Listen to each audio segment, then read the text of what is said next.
Well, hello, my lovelies. So, today we're going to continue and expand on karma.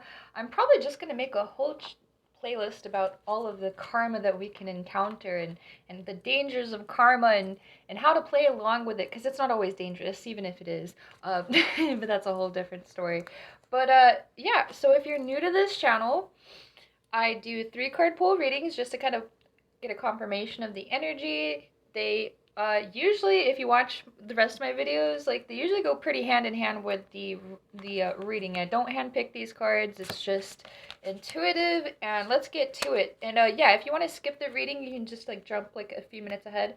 But the first card that I pulled was definitely the Prince of Cups. So we have a little bit of some toxic masculinity in the air. So it's maybe not necessarily just the toxic masculine himself, but maybe a little poor judgment, some wariness, maybe some toxic behaviors, but not necessarily like, he's completely evil. He's not the devil card, and sometimes the devil card's not bad anyway, but like we're dealing with this chaotic energy, especially with all the retrograde energy. Now, I don't know if you've been familiar with some of the chaos, but a lot of us have been pretty headstrong anyway.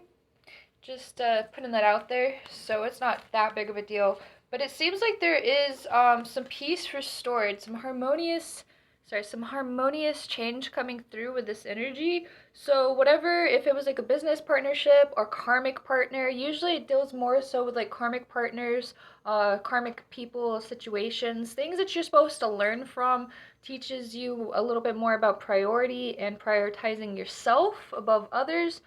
Self-care is very important, but it seems like there's some harmonious change. Now, I don't know if that means that this particular person is changing or if the situation itself is changing. So yeah, use discernment with this reading, but the last card that we also received is peace restored. See how they just go hand in hand. So the harmonious change and then the peace is restored right after harmonious change. So just something to consider, like if you feel like you're going through a bumpy road or you've had to deal with some karma recently and it's just kind of felt like a roadblock, it's getting cleared, so don't fret, my little one. But anyway, so back to karmic dangers. The dangers of karma. There's a lot to really talk about. Let's be real here. But we could talk about like the dangers of witchcraft. I feel like I've covered that in at least one video, or maybe a couple. But really just getting into like what karma really does, because sometimes we have this especially if you're not really familiar with witchcraft, like a lot of people, we have these stigmas, the stereotypes that witchcraft is all about magic and potions. Well, I mean, it is, but it's not instantaneous. This isn't an instantaneous process. What we do, and if you listen to some of my other videos, I talk about the universe and how energy works. If you really want to get into big karma lessons and understanding how to destroy these roadblocks for good, go through and watch my video about energy and how energy operates, because this is very important to understand. The concept is very important because what we are doing is, okay, so the universe is essentially already created. I've said this many times, but just going to refresh you, it's been created. Everything in the world already exists. However, we are here to make choices. We are here to make powerful, impactful choices. We are here to open doors, open gateways, and pave new paths, because there is so much opportunity for existence. There's so much we can expand with. Now, I'm not saying that the universe is limited by saying that it's already created, okay? That, don't get me wrong here, but what I'm saying is we're opening doors through alchemy and witchcraft. So whatever you're doing, trying to manifest something, whether it be spell work, or if you're just going through a karmic situation, it doesn't have anything necessarily to do with magic, you're just trying to understand karma. These things go hand in hand no matter what. So understand that we are put into these, especially I talk about karmic relationships because I think that's the easiest example. It's easier to understand that smaller concept because it can translate to other things very easily. And usually we have this stronger connection with love and lust as well. So it's a lot easier to understand how to break those types of habits than it is other forms of karmic connections and situationships. So just to keep that in mind, like when we're clearing our karma, when we're trying to learn these lessons, it's very important to journal things and to write things down, any roadblock, any situation that you're like re-encountering. If you know that you're going through another situation that seems exactly like the last one, there's a lot to reflect on. So really consider journaling these things down, like having a personal journal, a manifestation journal is very great, and then also a dream journal can go in hand with this. Like I have like this video about like jumping karma through dream interpretation. So it's not necessarily like you're going to like sleep in your bed and wake up and all of your problems are going to be gone. That's not what I'm saying, but there's a lot we can decipher from our dream interpretation. So, writing things down and understanding and conceptualizing the things that you are going through and breaking them down into little pieces so you can understand them better.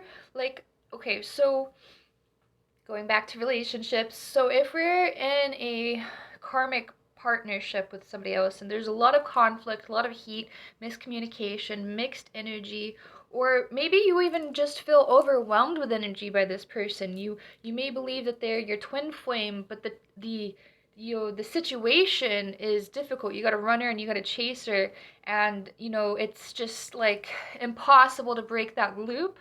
Like there's something that you need to really break down within yourself and understand, because the most important thing, the thing that we're always going to be reaching for with karma, is self-care and self-love, prioritizing yourself, and then also just being real and honest and raw with yourself, because we are not perfect individuals. Just because we're going through a karmic situation doesn't necessarily mean that we deserve whatever is being spoon-fed to us or anything like that. But we are not perfect creatures ourselves. There's no such thing as an ideal human. I mean, sure, there's some generic concepts that we could all follow by moral standard wise, but my point is nobody is perfect. We're going to make mistakes, and you're allowed to make mistakes. You're allowed to be a human here on Earth. It's okay. But we have to overcome obstacles within ourselves more than with other people. Like, if we're in a karmic situation, it's not our job to fix the other person, it's not our job to heal the other person, and it's not our job to paddle them and try to break things down within them.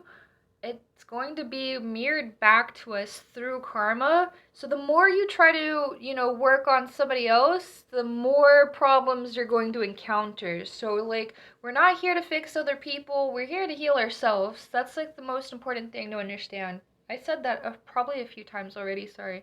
But like these are really important things. Like conceptualizing, breaking it down, and healing, because that will eliminate so many of your problems, so many of your blockages. You will learn that prioritizing yourself means that you are, you're able and you're capable and you deserve to manifest abundance into your life. So if you want to create a business, if you're a creative person, you like art, you like music, you like writing, poetry, blogging, like you can make money doing these things. You can make your life better by being yourself and focusing on your dreams. Now, that's not necessarily the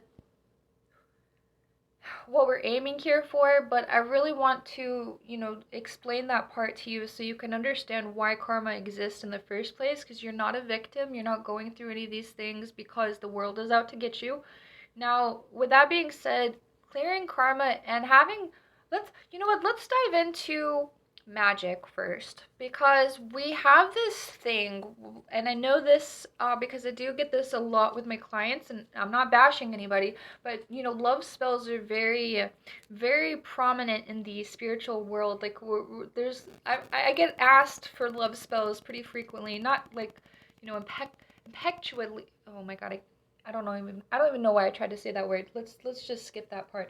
But I don't get asked all the time, but it does come up pretty frequent. So it's another thing to really understand is, why are we asking these people for love readings? Like, asking why this person or if this person's thinking about me, and like what we could do. Now, I'm not bashing that sort of thing, but I'm just saying like there's things that we can think about and break down within ourselves with doing the karmic work, the shadow work.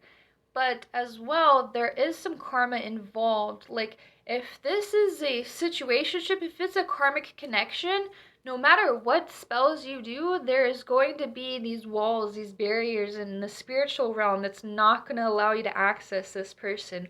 Whether you're trying to astral travel to their dream, whether you're trying to like make them love you through this really intense love potion. Now, I don't, there's some very interesting spells out there, so don't get me wrong with that one. If people deserve these things, if people are actually like in this connection, your love spell will work. I'm not bashing any of them.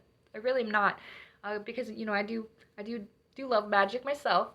But my thing is like there's still more for us to understand about within ourselves about self-love if we're constantly wondering if another person's thinking about us. If we're fixated on that type of energy, then there's going to be some chaos in the karma itself. So understand that when you're doing magic, when you're doing love spells, or if you're trying to harm somebody, through black magic's a very good example too, is if that person is not actually deserving, and you don't have any protection yourself, or if because it doesn't always go back to like deserving, but like sometimes people are connected to the spiritual realm and don't realize it, and they themselves, even though they don't realize it, are still protected on a spiritual level because of the creatures and the hearts and the souls that they have within themselves. So it's very important to understand that you could be facing some karma yourself if you're trying to harm somebody who's not deserving of whatever you're trying to do, like whether be black magic or even white magic, like love spells and just attraction spells. If it's not supposed to work, it's not going to work. It's like that one thing, like you can't have like two positive energies impulsing towards each other. It's going to, like, I think this is how electricity works. It's going to create an explosion. 544. So I think and I hope that that's how that works. But you know what I mean? So you're going to have conflict after conflict if you continue this cycle. It's a cycle, a karmic cycle. So another one, so important to understand the karmic cycles, because if you keep experiencing it, or if it's coming back to you the way you were trying to put it out there, then there's some things that we got to focus on with ourselves, like protection spells for ourselves, being conscious and aware of the choices that we make when doing magic, because there are some dangers that we can really encounter if we're trying to harm somebody else through magic work. So really, really sit with yourself and try to conceptualize. I say that a lot, but like really understand if this person's really deserving of the karma. I truly believe the universe is going to work itself out. Eventually. It may not happen overnight, it may not happen next week, it may not happen next year, but it will catch up in some way or form. And now that being said as well, it doesn't necessarily always mean that karma is going to do its job. So we do play our part with being witches, brujas, shamans. Like, we play our part in the universe of making these connections, because there's not a right or wrong in the other realms. Like, the 5th D experience is all about love and union, but we still have shadow. We still have a lot of things that we got to understand about duality. And when you can understand life and death cycles, then you can understand that there's no such thing as like necessarily right or wrong. So karma is a really tricky one to really grasp, because you'll get mixed answers. You'll get some people will stand by the word, and maybe really truly believing in your spell and really being really experienced in spell work and magic can make you available to that sort of karmic access. But truly, on a real spiritual level, I mean, there's much more things you could be doing better for yourself and with yourself, and putting that magic into better places, because you also get drained of your energy. Like, I've done spell work for other people and felt really, really depleted. This is another really big one. You can feel very depleted after doing spell work on another individual or with another individual. So if you're just trying to do like an attraction spell for somebody or a love spell, give yourself some time to recharge. Like, drink some moon water, take some spiritual baths, and like, don't let the outside world in. That's just my personal advice. But, like, recharge yourself, because you're going to need it. The energy does drain you. It makes you feel depleted. So if you've ever felt that, like, with energy, with another person, or just after doing a spell, I don't know if you do spell work, but if you do, like kind of notice, like, how you feel after you've done a spell, or if somebody's done a spell for you. Do you feel like tired? Do you feel weak? Like, a lot of that has to do with like the energy. Like, you're releasing parts of you and trying to access other realms through that release. So recharging is very important through karma too, because when we're doing magic, we're essentially telling the universe how it should operate. It's almost like putting a coding into the universe. I'm saying this because I'm studying coding, sorry. But like, it's like we're putting a code into the universe and telling it to do something in our favor. So it's going to take some of us, and it's going to put that energy into a different place. It's going to travel, and it's going to open doors or close doors. So that's also really, really good one to understand. And then, yeah, diving a little bit deeper, like, black magic can be very dangerous to mess around with. So I definitely recommend finding a well-crafted witch, a well-crafted shaman, and somebody who knows what they're doing, and you can find reviews on them as well, so you can actually get some research on that person that's doing the spell, because sometimes those things can come right back to you and attach itself in some very dark ways. Now, I'm not saying some demon is going to attach itself to you, but you know, I ain't saying no either. So just be careful with what you do, because energy is tricky, and just because we don't fully understand karma doesn't necessarily mean it doesn't exist. And if you understand energy, you can understand karma better. Hope that makes sense. It probably won't completely make sense, but you can access doors through energy, and by accessing those doors, you're messing around with karma. So they go hand in hand. Yeah, something like that. But it's not necessarily something you should be afraid of messing around with either. Try little things if you really want to get into like some black magic or just some white magic. Like, I'm not trying to get you to be afraid of magic. That's not what this video is about. I'm just trying to teach you how to use it wisely, basically, because we wouldn't be able to do these things if we were not able to do these things and not go to hell or something. I guess I'll just say that. I don't really believe in those types of concepts, but that's neither here nor there. But you know what I mean? Like, we wouldn't be able to do those things if they didn't exist, and we wouldn't be able to do those things if it wasn't in our power to do so. So there's a reason we are given these godly powers. We are given these heavenly powers to make use in the world and put things in place where they belong. Because sometimes the universe doesn't really, we're essentially experiencing ourselves. This is something to understand too. Hopefully this will help. Like, we are the universe experiencing itself, and the only way it can know itself and know how it should operate is through us as individuals and our own individual experiences. So I hope that clears up some things about the dangers of karma. I will definitely dive in a little bit deeper. I'm trying to make these videos just a tad bit shorter, just so they're easier to digest. But I hope today's video really resonates. And if you have any other questions about karma, if you want me to cover any specific topic, please leave them in the comments section down below. And please don't forget to hit that like and subscribe button. Bye!